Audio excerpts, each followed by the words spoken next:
Welcome to Gallery Teachers English Masterclass. My name is Ben, and today we're going to talk about how to pronounce question tags. So you know how to use question tags, don't you? You know how to use question tags, don't you? But do you know how changing your intonation can change the meaning of the question tag? Well, join us for this session to find out how to pronounce question tags naturally. First, I'm sure you know this already, but let's just have a quick review of question tags.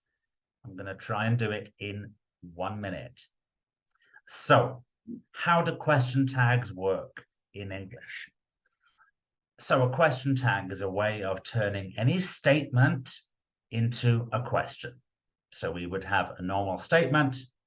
Then usually if we're writing, we'd have a comma, or if you're speaking, you have a pause, then an auxiliary verb, and then a subject, then your question mark again if you're writing it. You use the same auxiliary verb as you have in the statement, but if the statement doesn't have an auxiliary verb, you add the verb do. Right? Let's look at some examples. So you can have a positive statement followed by a negative tag. Right? You know how question tags work, don't you? Positive statement, negative tag.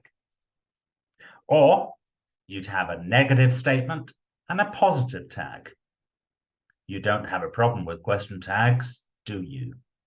So don't, negative statement, do, positive. Look here, we've got don't in the statement, this auxiliary, so it repeats. But here, there's no auxiliary verb here, so we use the verb do. One more thing, really useful this, sort of an addition. In informal conversations, we can use tags right or yes or yeah. If you're a Spanish speaker, in Spanish, they often make a question tag with the word no and turn a statement into a question by adding no at the end. In English, we do it with right or yes or yeah. So pronunciation's easy, right? This masterclass is fun, yeah? You're already an Open Learning member, yes? It works in the same way as the standard grammar tags here, but it's a bit more conversational. So then, why is intonation important in tags? I'm going to show you this with an example, a controversial example. We've got two questions here, right?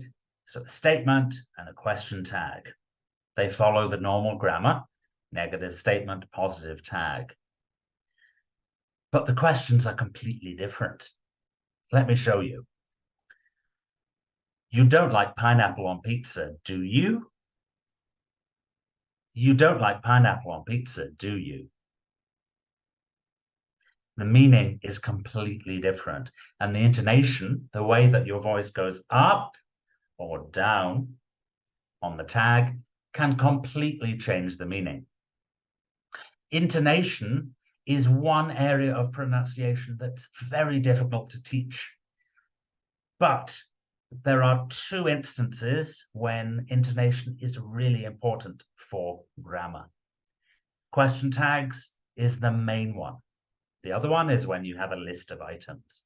We can look at that in another session if you like. So, rules for the pronunciation of question tags. First, remember that the positive or the negative tag is about the grammar. It's not about the meaning, okay? So you know about question tags, don't you? You don't find them difficult, do you? Both of these are questions. You don't need to worry about whether the tag is negative or positive to think about the meaning of the question. This is just about the structure of the statement. Right? Remember, positive statement, negative tag. Negative statement, positive tag. Okay. Rule number 2, there's 2 possible intonation patterns for question tags. So you can go up or you can go down. You know about question tags, don't you?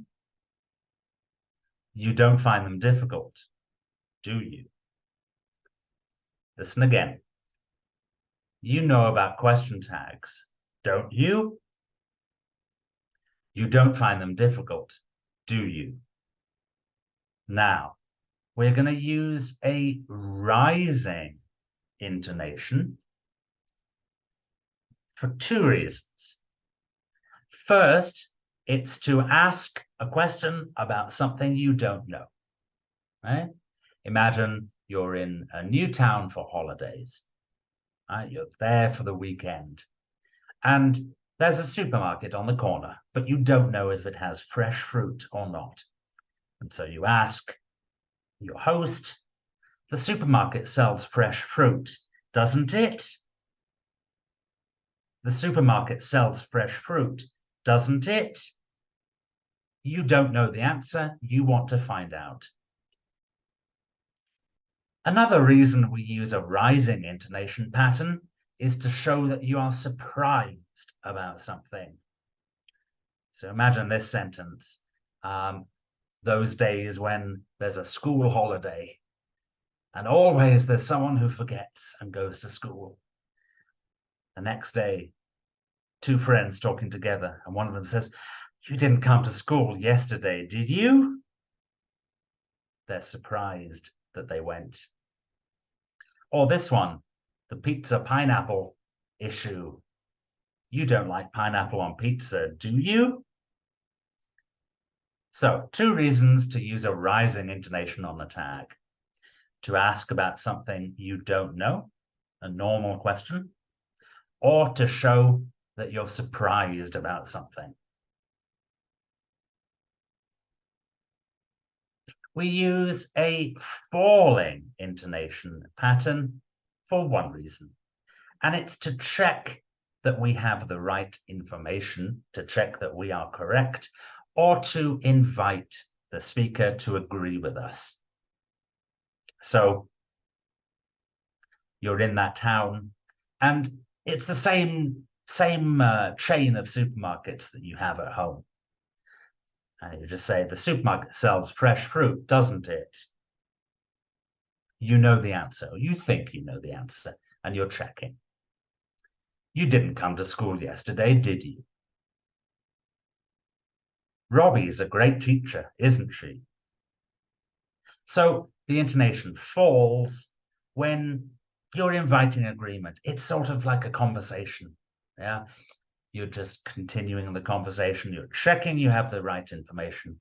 You're inviting the other speaker to agree with you.